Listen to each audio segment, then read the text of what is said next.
start with chapter 3 of Business Economics, Theory of Production and Cost, Unit 1, Theory of Production. Chapter overview: production, factors of production, land, labor, capital, entrepreneurship. Then production optimization, how your production can be optimized by what, basically following those features and all these things. Production function, that the functional relationship between all those things, yes. Factors of production and then production, okay. Short run, it, law of variable proportion. Long run, it, returns to scale or economies or diseconomies of scale is there in that, okay, in the returns to scale. Cost you have for cost concepts. Then short run, you have very short run also, but it is not specified over here. Short run, long run, then fixed and variable. Short run, it is fixed, some are fixed and some are variable. Long run, all are variable. Then semi variable or something like mixed pieces.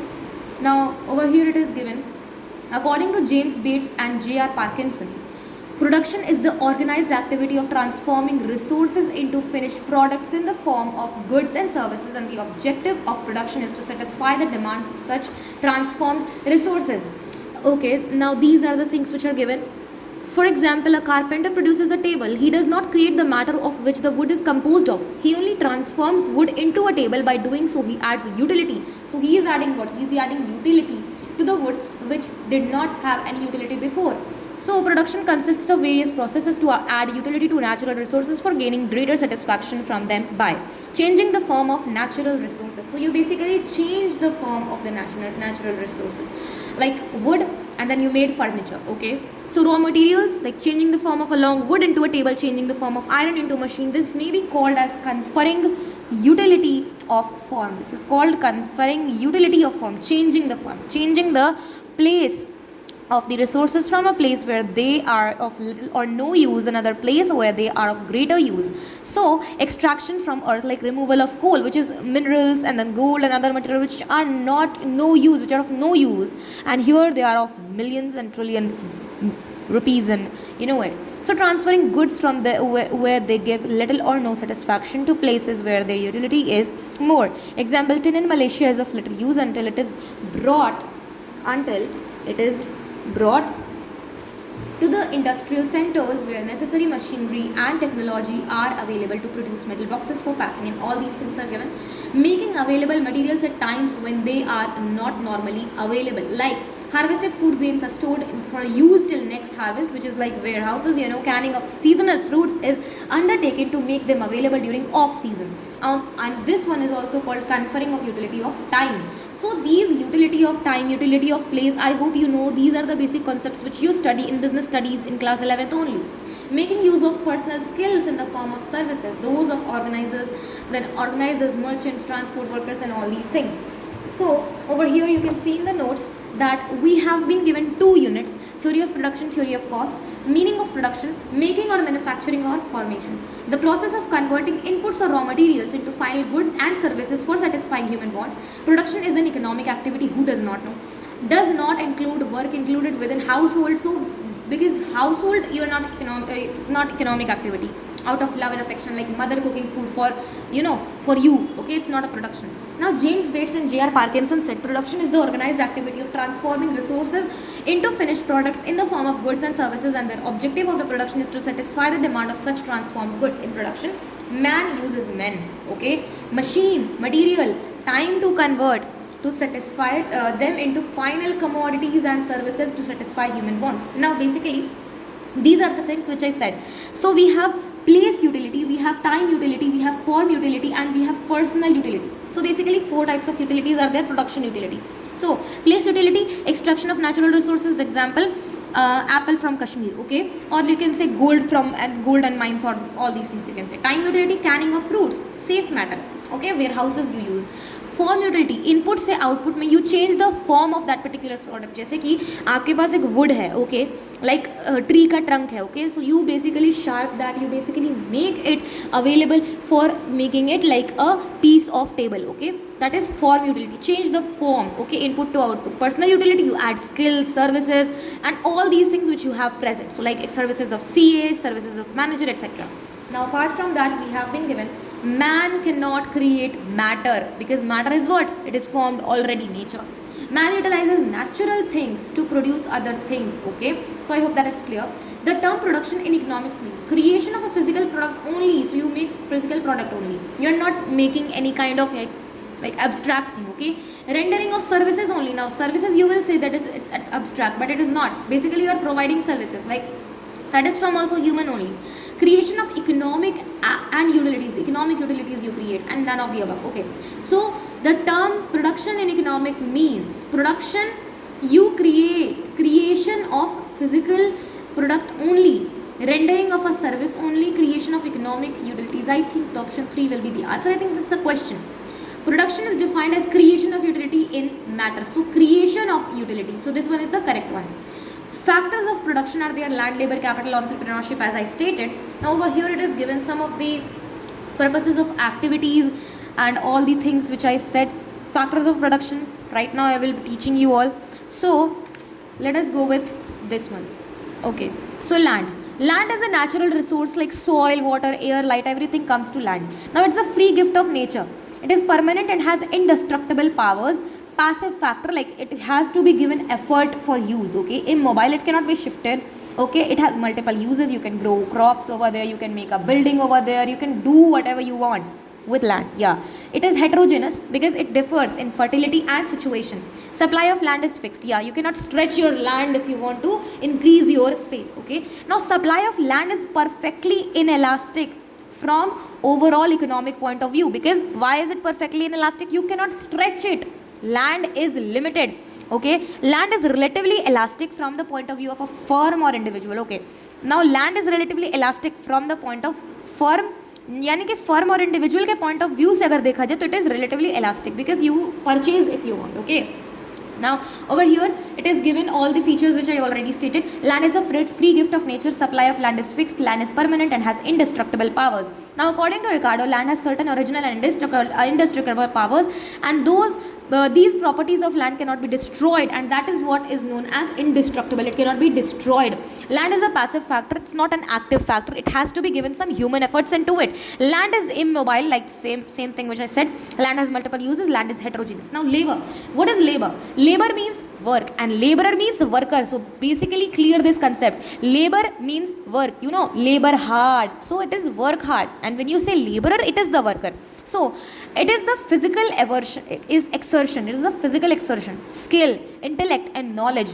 So characteristics are there: human effort, perishable, it is perishable. Okay, active factor, it is an active factor. It can be like mobile, it is mobile. Okay, it is inseparable from labor. Now labor and laborer are what? Same. Like for example, you are saying that you are just going to a bank, let's say. So in bank also there are workers. Okay, so you are saying that you give your power to me. Okay, that is inseparable. That is what inseparable means. Power differs from laborer to laborer. यानी कि एक labour का कुछ काम होगा तो दूसरे labour का स्किल उससे ज़्यादा होगा, उससे कम हो सकता है.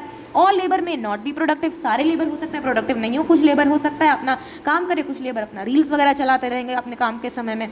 पुअर बार्गेनिंग पावर, इन लोग का जो होता है पुअर बार्गेनिंग पावर होता है, यानी ये लोग बार्गेन अच्छा नहीं करते हैं. So what is that, we will see it later. ये मोबाइल होते हैं basically. Choice between hours of labour and hours of leisure. तो यहाँ पर इनको चूज़ करना पड़ता है आप कितना देर काम करेंगे और कितना देर आराम करेंगे. Because you know fatigue study आपने पढ़ा है बिजनेस स्टडीज़ में क्लास 12 में. Okay, there is no rapid adjustment of supply of labour to demand for it. यानी कि अगर डिमांड बढ़ जाएगा अचानक से तो इसका रैपिड एडजस्टमेंट नहीं किया जा सकता है. बेसिक है. उसके बाद है लेबर, मेंटल और physical exertion directed to produce goods और services. All human efforts of body और mind undergone partly or wholly with a view to secure an income apart from the pleasure derived directly from the work is termed as labour. ठीक है.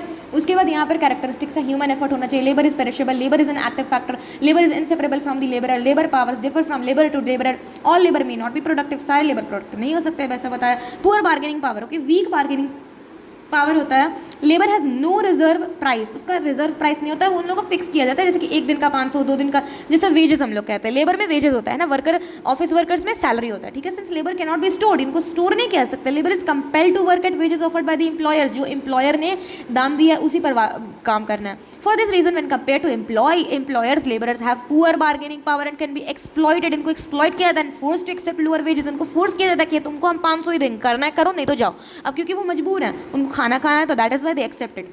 The laborer is economically weak, while the employer is what? Economically stronger, powerful. Although things have changed a lot and different in favor of labor during 20th and 21st century. अब change हो गया. Labor is mobile. There is no rapid adjustment of supply of labor on demand for it. Choice between hours of hours of labor and hours of leisure. A laborer can make a choice between the hours of labor and the hours of leisure. The feature gives rise to a peculiar backward bending shape. Peculiar means small, backward bending shape to the supply curve of the labor. यानी कि कुछ इस तरह का उसका रहता है supply curve. I don't know if I am right or wrong. I will see to it. Okay, the supply of labor and wage rate is directly related. So this is also very important. The supply of labor and wage is directly related. The more you supply, like wage rate, if wage rate is higher, the labor supply is also higher. So this is what? It is directly related. Okay. Now, it implies that as the wage rate increases, the labor tends to increase the supply of labor by reducing the hours of leisure. यानी कि अगर आप wage rate का बढ़ाते जा रहे हो तो labor जो है अपना supply भी बढ़ाएंगे. However, beyond the desired level of income, the laborer reduces the supply of labor and increases the hours of leisure in response to further rise in the wage rate.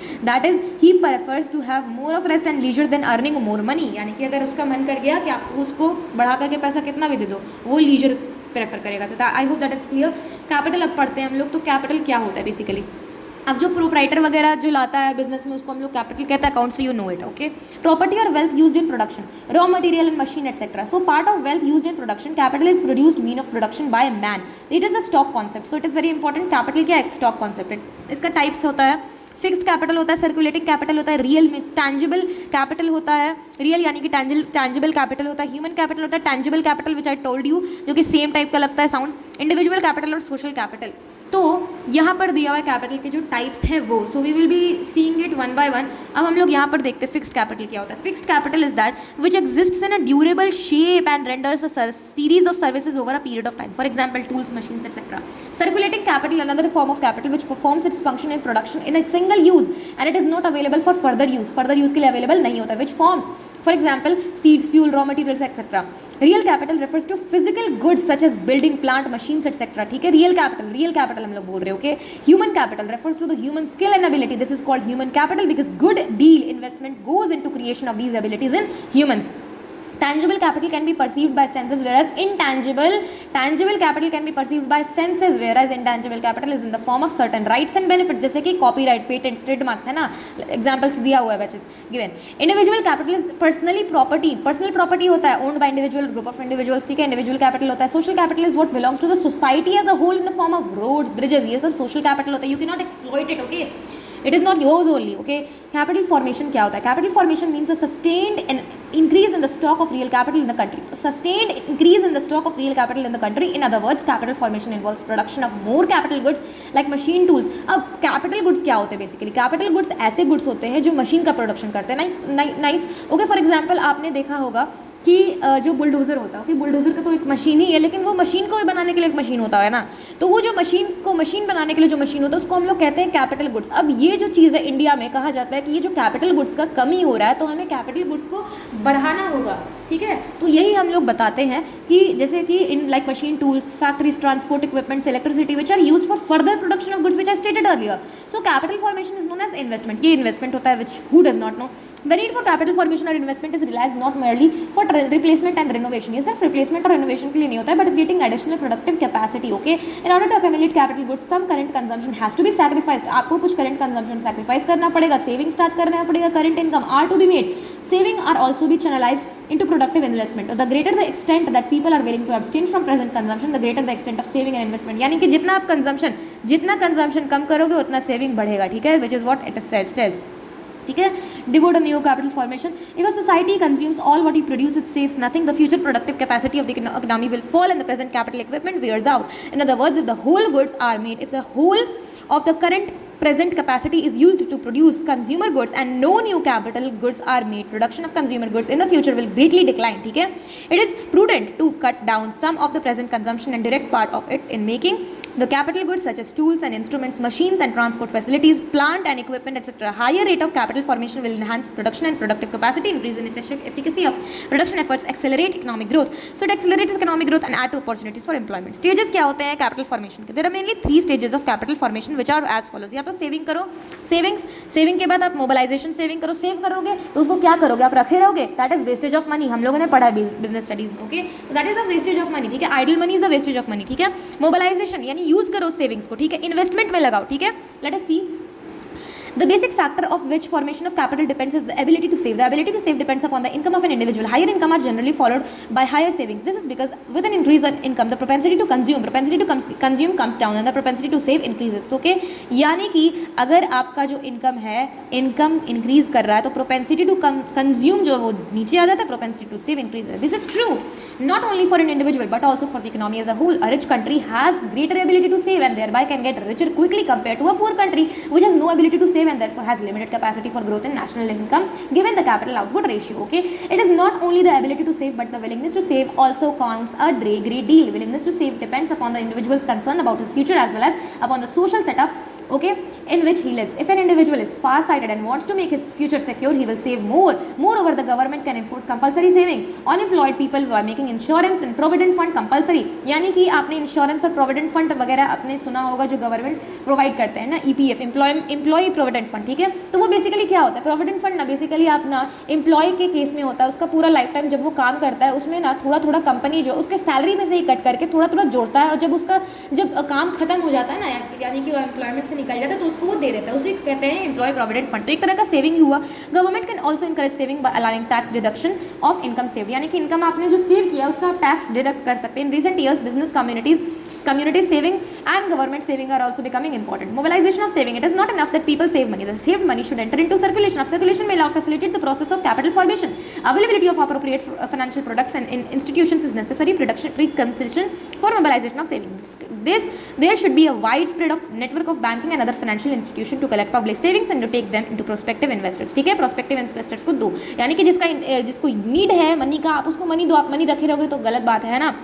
उसी तरह से हम लोग बोलते हैं गोल्ड वगैरह आप लोग खरीद के रख लेते हो, so that is not a good thing. If you want to increase your investment, increase your money, you have to invest in good things. Okay, in this process the state has a very important and positive role to play both in generating savings through various fiscal and monetary incentives. यानी कि fiscal यानी government का basically, ठीक है? Government includes RBI also. Monetary RBI का, अच्छा sorry, fiscal में सिर्फ और सिर्फ गवर्नमेंट का आता है, जिसमें आता है टैक्सेस होता है, सब्सिडीज होता है और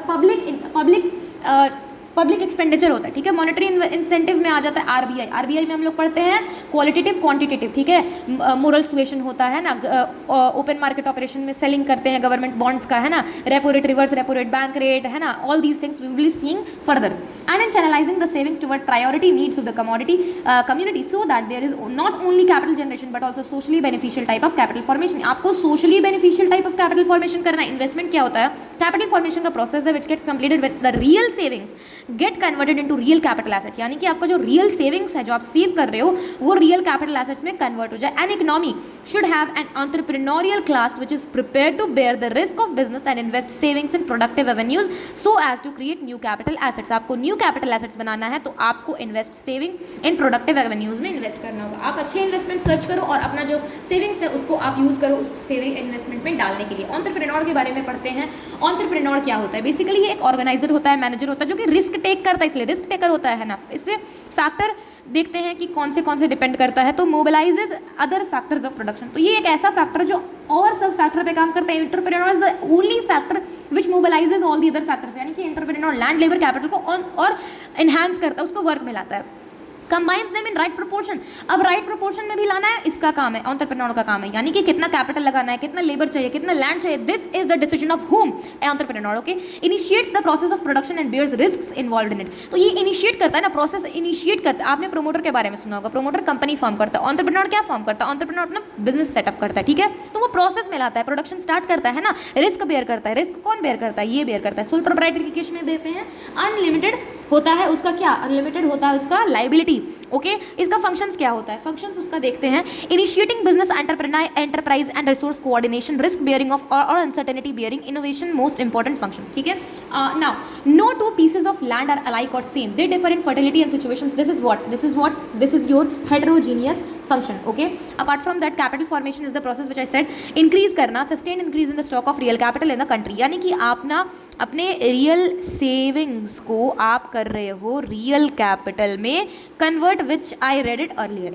it involves production of more capital goods, आप कैपिटल गुड्स बनाओ। कैपिटल गुड्स आई स्टेटेड जैसे कि बुलडोजर बनाने वाली machine. Okay, so like machines, factories etcetera, tools वगैरह which are use for further production of other goods. ठीक है, income क्या होता है, इनकम हमारा या तो आप इनकम एक्सपेंड कर दोगे या तो आप सेव करोगे। ठीक है, अगर आप एक्सपेंस करोगे ओके तो स्टेजेस ऑफ कैपिटल फॉर्मेशन होता है। अगर आप सेव करोगे या तो आप स्टॉक मार्केट में सेव करोगे या तो आप बैंक में करोगे, लेकिन स्टॉक मार्केट में सेव करना आपका इन्वेस्टमेंट कहलाता है ना, यानी कि आप कोई कंपनी या फर्म को, कोई नीडी को, कोई अच्छे कंपनी में आप इन्वेस्ट करोगे तो आपका क्या होगा, आपका जो है वो वैल्यू या तो बढ़ेगा या तो घटेगा, विच डिपेंड्स। लेकिन हम लोग बेसिकली बढ़ाने के लिए करते हैं, कोई भी घटाने के लिए नहीं करता। ठीक है, बैंक लोन में आप डाल सकते हो, लोन दे सकते हो, है ना, लोन ले सकते हो, लोन देने का यहाँ पे बात हो रहा है, आप इन्वेस्टमेंट कर रहे हो। ठीक है, उसके बाद अब जो बैंक में आप जो पैसा जो जमा करते हो, डिपॉजिट करते हो, उसका वो बैंक करता क्या, उसका थोड़ा सा पोर्शन वो रखता है और बाकी वो सर्कुलेट कर देता है इकोनॉमी में।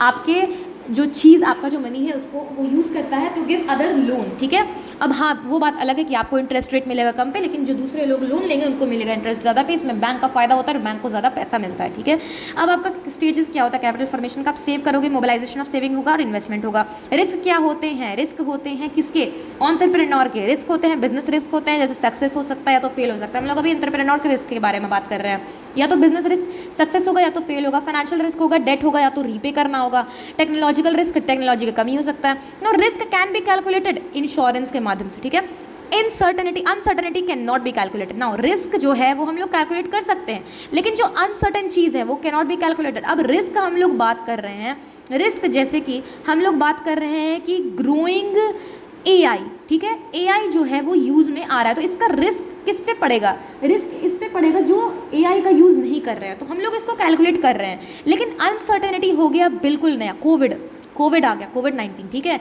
ये बिल्कुल ही अनप्रिडिक्टेबल था, तो ये आया तो इससे कितने सारे जो बंद हो गए शॉप्स। ओके, एंटरप्रेन्योर का ऑब्जेक्टिव क्या होता है, ऑर्गेनिक ऑब्जेक्टिव होता है, इकोनॉमिक ऑब्जेक्टिव होता है, सोशल ऑब्जेक्टिव होता है, ह्यूमन ऑब्जेक्टिव होता है, और क्या होता है, नेशनल ऑब्जेक्टिव होता है। तो बेसिकली हमारे पास ऑर्गेनिक, इकोनॉमिक, सोशल, ह्यूमन और नेचुरल, तो इसे हम लोग OESHN,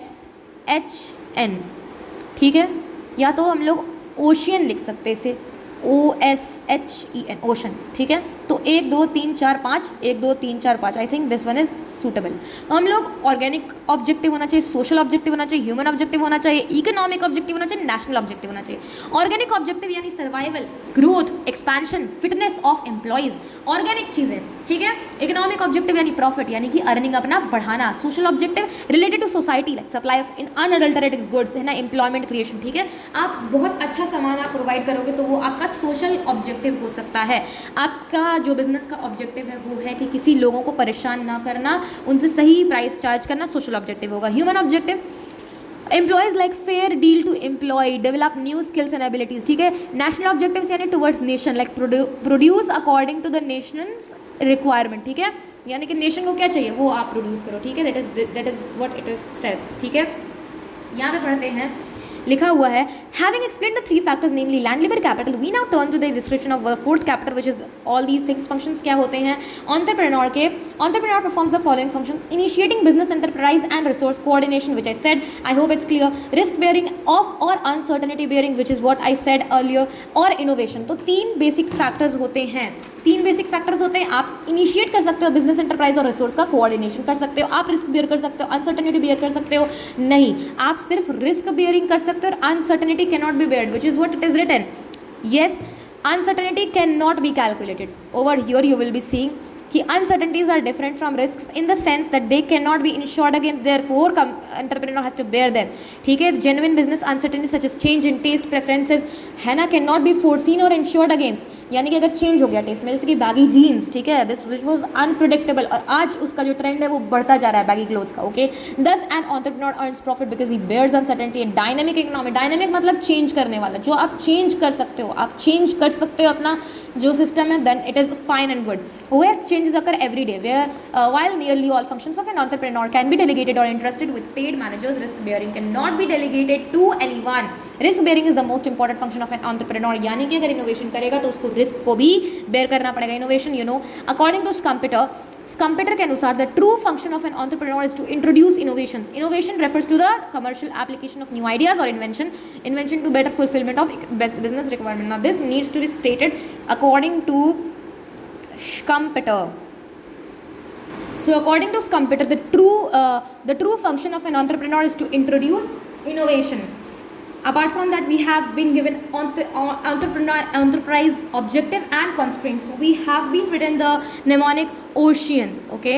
So ocean, we have organic objectives, then S social objective, then human objective, then economic objective, then national objective, okay. And all these things I stated earlier, economic and organic and social, to maintain a continuous sufficient supply. Now these things are what? These things are general, you need to understand it. Human objectives are, I stated earlier, national objectives, and all these things are the points which are given. Entrepreneur का problem, enterprise का problem क्या हो सकता है? Enterprise faces a number of problems like from its inception through its lifetime until its closure. We shall get a few insights about them from the following discussions. Problems relating to objective, आपका objective क्या है, which is stated, ठीक है. Problems relating to location और size of the plant, आपको location क्या चाहिए, आपका size क्या होना चाहिए plant का. Problems relating to selecting and organizing physical facilities, आपका जो है select करोगे physical facility को, organize करोगे physical facility को, वो कैसे करोगे. Problems relating to finance, आपको finance का जरूरत होता है, यानी कि आपको money need होता है. Problem related to organization structure, structure क्या होना चाहिए, that is also very important. That is also very very important, okay. Apart from that, problems relating to marketing, that is product, promotion, price and place. इसके अलावा marketing में हम लोग 7 चीज़ basically पढ़ते हैं, 4 चीज़ हम लोग पढ़ते थे, product, price, place, promotion. Product, price, place and promotion. इसके अलावा आप लोग आगे जाए करके पढ़ेंगे 3 और होते हैं, product, price, place, promotion, people, process and physical evidence, ठीक है. उसके बाद आता है problems relating to legal formalities, आपको लीगल फॉर्मेलिटीज़, लॉ का भी ध्यान रखना है. इंडस्ट्रियल रिलेशन, आपको इंडस्ट्री से रिलेशन भी अच्छा मेंटेन करना है. उसके बाद प्रोडक्शन फंक्शन आता है. अपार्ट फ्रॉम दैट हम लोग पहले उस वाले चीज़ को पढ़ते हैं. सो H.A. Simon argues that firms have satisfying behavior and strive for profits that are satisfactory, okay. So H.A. Simon ने ये कहा है. उसके बाद है Siret, okay, it is written Siret and March suggested 4 possible functions, goals in addition to profit, that is production goal, inventory goal, sales goal, market share goal. तो हमारे पास production goal है, inventory goal है, sales goal है and market share goal. आपको ये जो 4 चीज़ें हैं वो उनको अचीव करना है. So these are the goals. F.H. Knight, professor F.H. Knight ने कहा कि profit is the reward for bearing risk and uncertainty. Class 11th में हम लोग पढ़ते हैं कि profit is the reward for risk taking, वही F.H. Knight ने कहा है. Constraints of an enterprise in achievement of its objective, सभी जो हम लोगों ने पढ़ा. Lack of knowledge and information, knowledge और इन्फॉर्मेशन का कमी. अगर आपको इन्फॉर्मेशन नहीं है कि AI अभी ग्रोथ कर रहा है तो आप लोग AI टूल्स को नहीं अपने बिजनेस में इक्विप करोगे, ओके. उसके बाद है गवर्नमेंट रिस्ट्रिक्शंस. गवर्नमेंट के बहुत सारे रिस्ट्रिक्शन होते हैं, टैरिफ होते हैं, ट्रेड बैरियर्स होते हैं, ये सब तरह की चीज़ें भी प्रॉब्लम करते हैं. इंफ्रास्ट्रक्चरल बॉटलनेक यानी कि बेसिकली प्रॉब्लम, ठीक है. बॉटलनेक यानी कि प्रॉब्लम. बॉटलनेक होता है ना, बॉटल का जो नेक होता है, आप पानी पूरा भर दोगे तो पूरा बॉटल नेक तक वो भर जाता है, तो वो प्रॉब्लम होता है. Infrastructural bottleneck, that is what it says. Infrastructure आपका अच्छा नहीं है, अच्छा मशीन टूल्स वगैरह नहीं है. आपका changes in business and economic condition, business economic conditions में जो चेंज आते हैं उस वजह से. इन्फ्लेशन के कारण आपका जो है आपको प्राइस वगैरह बढ़ाना पड़ेगा. राइजिंग इंटरेस्ट रेट बढ़ेगा तो आपको प्रॉब्लम होगा लोन वगैरह लेने में. अनफेवरेबल एक्सचेंज रेट, आपको एक्सचेंज रेट अच्छा नहीं है, फॉरेन एक्सचेंज रेट का बात हो रहा है. कैपिटल एंड लेबर कॉस्ट, आपको कैपिटल और लेबर का कॉस्ट ज़्यादा पड़ रहा है तो प्रॉब्लम होगा. एंटरप्राइज का प्रॉब्लम क्या हो सकता है, relating to objective, location and size of the plant, to selecting and organizing physical facilities, finance, organizing structure, marketing, legal formalities, industrial relation. 4 P's of marketing हम लोगों ने पढ़ा. Product, price, place, promotion. Product यानी कि quality, packaging and branding. So basically 3 things are there we see about branding, packaging and labeling, okay. Price, उसके बाद यहाँ पे क्वालिटी भी आता है. उसके बाद प्लेस मतलब फिजिकल डिस्ट्रीब्यूशन और प्रमोशन. फैक्टर्स ऑफ प्रोडक्शन, हमारे पास फिक्स फैक्टर्स होते हैं और वेरिएबल फैक्टर्स होते हैं, ठीक है. फिक्स्ड फैक्टर्स ऐसे फैक्टर्स होते हैं जो कि शॉर्ट टाइम में शॉर्ट रन में वो बदल नहीं सकते हैं। वेरिएबल फैक्टर्स ऐसे फैक्टर्स होते हैं जो लॉन्ग टर्म में पूरे के पूरे चेंज हो जाते हैं। टाइम पीरियड शॉर्ट रन होता है, लॉन्ग रन होता है, जिसे हम लोग प्लानिंग होराइजन भी कहते हैं। शॉर्ट रन और लॉन्ग रन को हम लोग प्लानिंग होराइजन भी कहते हैं। Time period where at least one input remains fix, यानी कि कम से कम एक को तो फिक्स रहना, बाकी सारा भी फिक्स रहेगा तो चलेगा, बाकी सारा वेरिएबल रहेगा तो चलेगा। लेकिन लॉन्ग रन यानी कि प्लानिंग होराइजन में सारे के सारे चेंजेबल रहते हैं, यानी कि वेरिएबल होते हैं। नाउ इनपुट को आउटपुट में कन्वर्ट करने का technical relationship is what we say production function. इस टेक्निकल रिलेशनशिप को हम लोग प्रोडक्शन फंक्शन कहते हैं, यानी कि QX इज डिपेंडेंट वेरिएबल और F इनपुट्स हमारे पास है लैंड लेबर कैपिटल एंटरप्रेन्योरशिप जो कि इंडिपेंडेंट है। यहाँ पे हम लोग लिख देते हैं लैंड लेबर कैपिटल एंटरप्रेन्योरशिप जो कि इंडिपेंडेंट है, और जो प्रोडक्ट है आपका, जो आपका प्रोडक्ट है वो इन चीज़ों पर डिपेंडेंट है। तो मैथमेटिकल और technical relationship between dependent variable that is output and independent variable that is input is what is known as production function. Assumptions होते हैं प्रोडक्शन फंक्शन के relationship between input and output exist for specific period of time. Production technology remains constant. Output resulting from use of inputs is the maximum level of output not wastage. जैसे कि 4L + 5C is what 22,000 1 month में। Short run production function shows maximum amount of a good or service that can be produced by set of firms assuming at least one input remains unchanged और fix, यानी कि कम से कम आपका एक जो input है वो इनपुट यानी कि एक फैक्टर ऑफ प्रोडक्शन आपका जो है वो क्या होना चाहिए, फिक्स्ड होना चाहिए, यानी कि कम से कम आपका लैंड कम से कम फिक्स्ड होना चाहिए। बाकी सारा कैपिटल एंटरप्रेन्योरशिप लेबर वगैरह आप कर दो, मोबाइल कर दो, कोई दिक्कत नहीं है। Long run production function shows the maximum quantity of a good or service that can be produced by set of inputs assuming that firm has to free vary like variable all the factors need to be variable. उसके बाद scale हम लोग पढ़ते हैं input में। Returns to scale में हम लोग इनपुट का बात करते हैं, okay. Benefit of input to output convert में law of returns to scale हम लोग कहते हैं कि लॉन्ग रन में एप्लीकेबल होता है। इनपुट अगर 50% है, आउटपुट अगर 50% है, तो ये क्या है, CRS मतलब constant returns to scale. 50% input है बढ़ा और आउटपुट 40% बढ़ा, तो इसे हम लोग कहेंगे diminishing returns to scale. Input अगर हमारा बढ़ गया 50%, आउटपुट बढ़ा हमारे 90%, तो ये हो गया IRS increasing returns to scale, यानी कि हमारे पास 3 रिटर्न्स टू स्केल होते हैं लॉन्ग रन में। अगर बात किया जाए तो ये long run law of returns to scale हम लोग पढ़ते हैं लॉन्ग रन में, और लॉ ऑफ वेरिएबल्स प्रोपोर्शन हम लोग पढ़ते हैं शॉर्ट रन में। Change in scale means all the factors of production are increased or decreased in the same proportion से ही हम लोग चेंज करते हैं। Constant returns to scale output बढ़ा जिस परसेंटेज से उस परसेंटेज से इनपुट भी बढ़ा, उसे हम लोग कहते हैं linear homogeneous production function. Increasing returns to scale यानी कि आपका आउटपुट में percentage increase is greater than output input percentage में इंक्रीज, यानी कि 100% था तो 150% इंक्रीज हुआ। डिक्रीजिंग या फिर डिमिनिशिंग रिटर्न्स टू स्केल आपका आउटपुट में परसेंटेज जो है वो कम है आउट ऑफ इनपुट में जो परसेंटेज इंक्रीज है उससे, जैसे कि 70% इंक्रीज हुआ, तो ये क्या है, ये है डिमिनिशिंग और डिक्रीजिंग रिटर्न्स टू स्केल।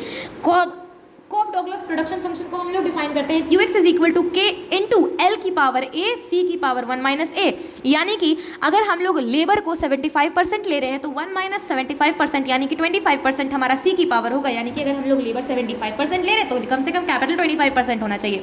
इसे हम लोग पूरा नाम कहते हैं CW कॉप जो USA से थे, और डॉगलस को पॉल H डॉगलस। अब यहाँ पर हम लोग इसे 75 को 3/5 भी बोलते हैं, 25 को 1/4 भी कहते हैं। इसे कांस्टेंट रिटर्न्स टू स्केल कहेंगे क्या नहीं। अगर इसे जो है ये पुराना फंक्शन था, ठीक है, उसको बाद में थोड़ा चेंज किया गया। यहाँ पर जो Q है उसके K तो सेम रहा, लेबर का A भी सेम रहा, लेकिन C में हम लोग बोल दिए B, यानी कि हम लोग कह सकते हैं कि B is equal to what 1 - A। तो A प्लस B जो है अगर 1 रहेगा, A प्लस B अगर हमारा 1 रहेगा तो वो कांस्टेंट रिटर्न्स टू स्केल रहेगा। A प्लस B अगर हमारा ग्रेटर देन 1 रहेगा तो इंक्रीजिंग रिटर्न्स टू स्केल रहेगा। A प्लस B अगर लेस देन 1 रहेगा तो डिमिनिशिंग रिटर्न्स टू स्केल रहेगा। और I hope that it's clear from the definition itself. Question है 2√L into K, labour into K। K is what capital, labour का यहाँ पे 1/2 है, K का कैपिटल का 1/2 है, तो इसे हम लोग कह सकते हैं क्योंकि ये 1/2 इज इक्वल टू 1/2 है, इसलिए हमको लोग कहेंगे कि ये कांस्टेंट रिटर्न्स टू स्केल है। उसी तरह से यहाँ पे हमारे पास एक क्वेश्चन है कि K L की पावर A C की पावर B CRS IRS और DRS कब होगा, जब A प्लस B हमारा 1 रहेगा।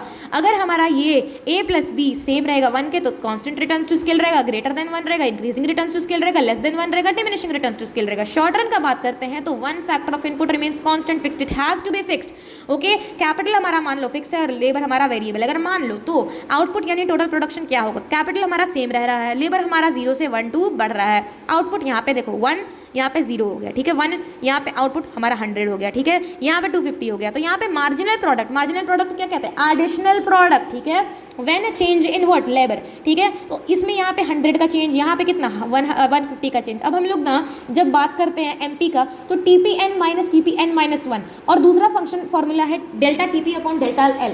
अब यहाँ पर देखो लेबर में अगर चेंज आएगा, लेबर में अगर चेंज आ रहा है जैसे यहाँ पे आ रहा है तो हम लोग ये वाला फॉर्मूला यूज़ करेंगे, लेकिन अगर लेबर में चेंज नहीं, लेबर सेम रहेगा तो हम लोग ये वाला फॉर्मूला यूज़ करेंगे। AP हमारा क्या होगा, एवरेज प्रोडक्ट हमारा होगा TP अपॉन Q, है ना। AP हमारा होता है TP अपॉन L हम लोग करेंगे, तो TP क्या है 0 अपॉन 0 होता है, 100 अपॉन 1 कितना 100 होता है, 250 अपॉन 2 कितना 125 होता है। तो I hope that is clear. TP का फॉर्मूला क्या, सम ऑफ MP होता है, यानी कि AP अपॉन L भी होता है, ठीक है। MP sum of MP AP upon L, ठीक है। AP हमारा होता है TP अपॉन L, ठीक है। AP ही होता है TP अपॉन L, ओके। तो हम लोग कहेंगे TP होगा AP into L, AP into L, AP into L हमारा हो जाएगा TP। तो यहाँ पे हमारा कांस्टेंट रिटर्न्स टू स्केल का इस तरह का रहता है डायग्राम, यानी कि लाइन या तो स्केल या तो वट एवर यू से। इस तरह से हमारा क्या हो रहा है, इंक्रीजिंग रिटर्न्स टू स्केल है, यहाँ पे ऐसे करके होता है, एकदम ऐसे ऐसे करके, ओके। यहाँ पे हमारा घट रहा है डिमिनिशिंग रिटर्न्स टू स्केल, तो ऐसे हो जाएगा। सो that is what it stage, okay. Average product है TP अपॉन L, अगर TP निकालना है तो AP इंटू L होगा, यहाँ से क्लियर हो जाता है ये वाला डेफिनेशन, ओके।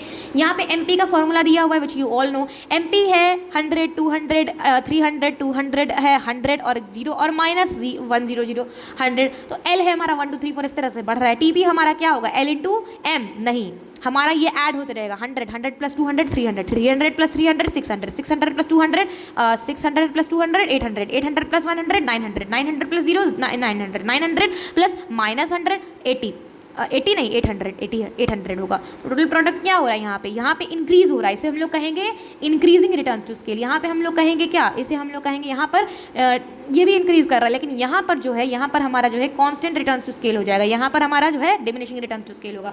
उस हिसाब से हम लोग यहाँ पे डायग्राम बनाते हैं और इसे हम लोग कहते हैं TP और MP या फिर AP के बीच में रिलेशनशिप। अगर इस तरह से बनाया जाएगा तो MP जो है बिल्कुल इस तरह से नीचे जाएगा MP, क्योंकि वो नेगेटिव होता है। जहाँ पे MP जो है यहाँ पे 0 रहेगा, कट करेगा, वहाँ पर TP हमारा यहाँ पे मैक्सिमम रहेगा। हालांकि TU-MU के केस में हम लोग इस पॉइंट को कहते थे पॉइंट ऑफ सैटिटी, लेकिन यहाँ पे मैक्सिमम रहेगा तो ये 0 रहेगा। अब जहाँ पर ये वाला जो पॉइंट है इसे हम लोग कहते हैं पॉइंट ऑफ इन्फ्लेक्शन।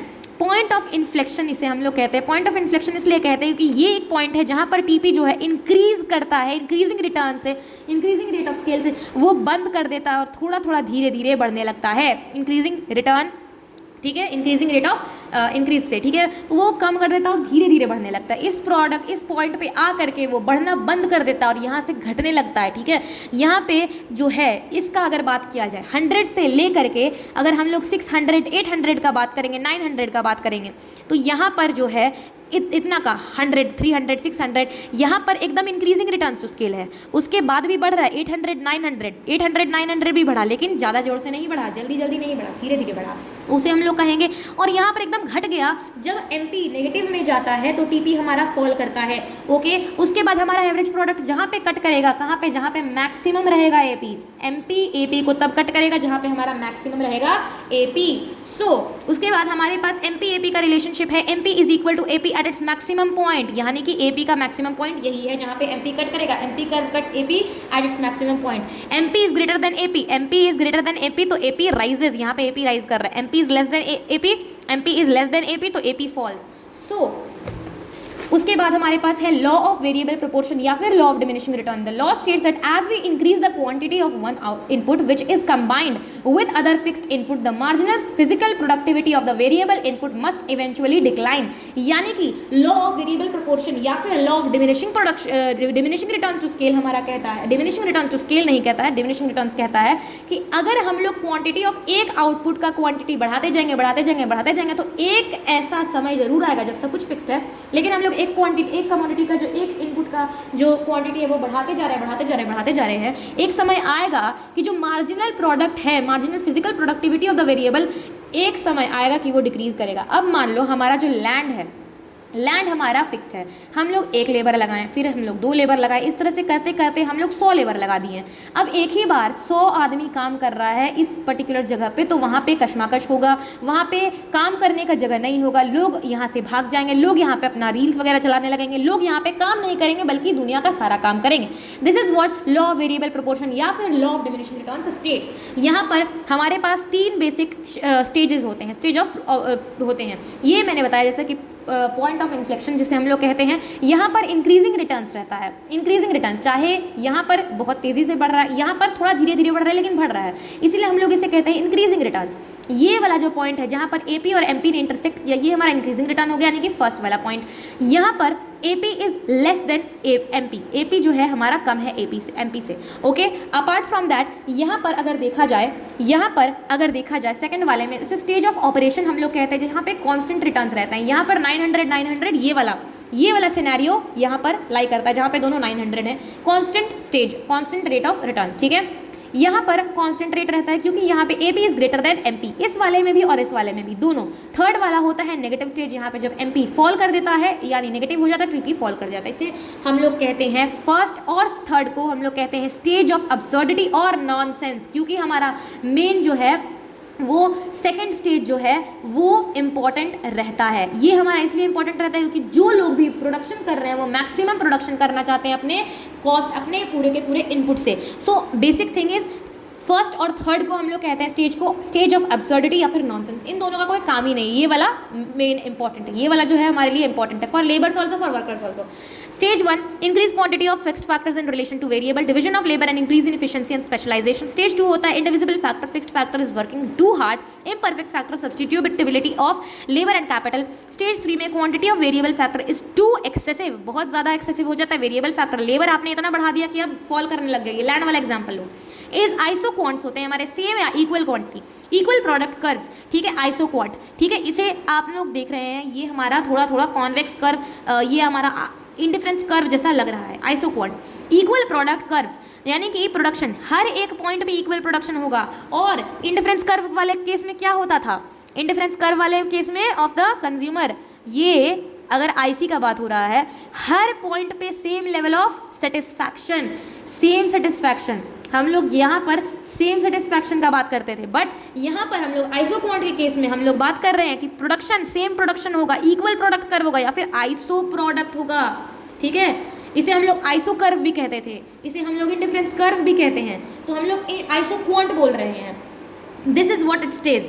उसके बाद यहाँ पर लेबर बढ़ रहा है, 1 2 3 4 इस तरह से बढ़ रहा है, और कैपिटल हमारा जो है वो घट रहा है, तो यहाँ पर हर एक पॉइंट पे हमारे पास सेम प्रोडक्शन होगा, because what, because diminishing marginal rate of transformation, diminishing marginal rate of technical substitution. यहाँ पे हम लोग बात करते हैं मार्जिनल रेट ऑफ सब्सटीट्यूशन, यहाँ पे हम लोग मार्जिनल रेट ऑफ सब्सटीट्यूशन का बात करते थे, बट यहाँ पे हम लोग बात करते हैं diminishing marginal rate of technical substitution, technical substitution का हम लोग बात करते हैं। उसके बाद यहाँ पे है marginal rate of technical substitution, slope of T Q बनाते हैं इंडिफरेंस आइसो क्वांट का, तो यहाँ पर जो है सेम थिंग है जो कि इंडिफरेंस कर्व वाले केस में होता था। And isoquant represents all those combination of inputs which can produce the same level of output. Properties क्या होती हैं आइसो क्वांट की, same as indifference curve, downward sloping और नेगेटिवली स्लोप्ड, सेम था, convex to the origin due to DMRTS, diminishing marginal rate of technical substitution. Okay, apart from that curve of right higher, curve on the right curve पे represents higher level of output, और ये non intersecting, दो iso quant एक दूसरे को intersect नहीं कर सकते हैं, ऐसा नहीं हो सकता है। आइसो कॉस्ट लाइन क्या होता है, ये होता है बजट लाइन जैसा हम लोग कंपेयर कर सकते हैं इसको, है ना, बजट लाइन के जैसा हम लोग कंपेयर कर सकते हैं, इजंट इट, इसे हम लोग बजट लाइन से कंपेयर कर सकते हैं कि नहीं, ये देखते हैं। आइसो कॉस्ट लाइन और बजट लाइन कर सकते हैं, constraint line, budget line, constraint line. देखो इतना से पता चल रहा है कि ये दोनों जहाँ पे इंटरसेक्ट करेंगे, ये आइसो क्वांट वाला और आइसो कॉस्ट लाइन जब जहाँ पे इंटरसेक्ट करेंगे वहाँ पे होगा प्रोड्यूसर का मैक्सिमम यानी ऑप्टिमल चॉइस, उसे हम लोग आगे पढ़ेंगे। तो isocost it shows various alternative combination of two factors which the firm can buy with the given outlay और कॉस्ट। एक पर्टिकुलर कॉस्ट में आप जो सामान वेरियस ऑल्टरनेटिव कॉम्बिनेशन आप परचेज कर सकते हो, बाय कर सकते हो एट अ गिवन आउटले और कॉस्ट, उसे हम लोग आइसो कॉस्ट कहते हैं। Whatever be the combination of factors the firm chooses an iso cost line, total cost to the firm remains the same. A producer can produce the desired output at least possible cost at equilibrium. Producer equilibrium will be achieved where isocost line is tangent to isocost, जो कि हमने कहा isocost है ये वाला line और ये isoquant, यहाँ पर हमें प्रोड्यूसर इक्विलिब्रियम मिलेगा. However one important difference between isoquant and interference curve is that isoquant is the level of production is easily quantified, whereas in interference curve it is not possible to quantify the level of satisfaction. interference curve में isoquant में level of production easily quantify किया जा सकता है, आप इसे बता सकते हो कितना है, क्वांटिटी क्या है. इंडिफरेंस कर्व में it is not possible to quantify the level of satisfaction. आप सेटिस्फैक्शन को क्योंकि आप it is not measurable, can't be measured, है ना. इसे हम लोग क्या कहते हैं, ordinal utility analysis. Ordinal utility analysis इसे हम लोग कहते हैं, हिक्सियन एनालिसिस भी जिसे कहते हैं. And isoquant is tangent to an isocost line at equilibrium points. उसके बाद हमारे पास यूनिट 2 है, लेकिन हम लोग इससे पहले देखेंगे बुक्स में प्रोडक्शन फंक्शन हमने बता दिया. Relationship between the maximum amount of output that can be produced and in the input required to make the output. It is defined for a given state of technology that is the maximum amount of output that can be produced with the given quantities of the inputs under a given state of technical knowledge, जो कि Samuelson ने कहा, Samuelson भाई ने. It can also be defined as the minimum quantities of various inputs that are required to yield a given quantity of input. यहाँ पे हमने cob Douglas production function में हमें बताया गया है ये वाला चीज़, ठीक है. इसे हम लोग क्या कहते हैं, Q is equal to K की पावर नहीं L कि L की पावर है हमारे पास A, तो C की पावर होगी B. ओके, ये हमारा ओल्ड वर्जन था, लेकिन हमारा न्यू वर्जन ने क्या कहा, ये वाला चीज़ इसने न्यू वर्जन ने कहा. ओके, जिसे हम लोग B को कह सकते हैं क्या, 1 माइनस A. उसी के साथ हमारे पास है the law of variable proportion और the law of diminishing return, जो कि शॉर्ट रन में होता है, जो कि हमने बताया अच्छी तरह से एग्जाम्पल्स के साथ. सारे फंक्शंस, सभी फॉर्मूलाज को मैंने एक्सप्लेन किया, सभी स्टेजेस को. प्रोडक्शन ऑप्टिमाइजेशन होता है पॉइंट वेयर क्या, cost line and isoquant and isocost intersect. तो हम लोग लिख सकते हैं कि point where isoquant and isocost intersect. ठीक है, आइसोक्वांट आइसोकॉस्ट का यहाँ पे है. उसके बाद यहाँ पर क्वेश्चंस नहीं. ओके, यूनिट 2 है theory of cost, which is I think bigger than that one or smaller, which will be requiring some time. Okay, so this was all about today.